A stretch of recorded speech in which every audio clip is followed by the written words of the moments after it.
Guys, dito na kami sa aming tirahan. Oh, dito ko nakuha yung bisikleta. Puro mo na yan sa kanila. Yung bago. Yan, diyan ko nakuha yung bisikleta ko. Yan, nakaparking na dyan.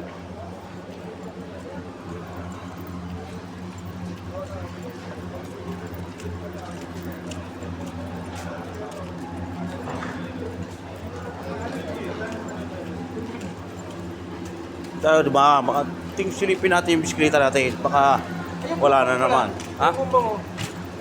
Tatang. Si Tatang di rin marunong magsuli. Mga naligurado pag napalasente na sa ira. Oo. Bayaran na lang niya mo.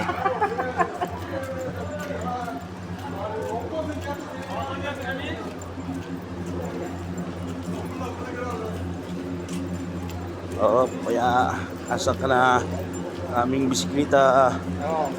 Oo, asaan? Parang kapares yung upuan ko eh.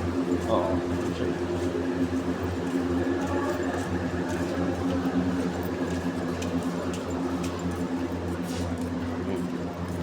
Ang ating bisikleta. Ayan.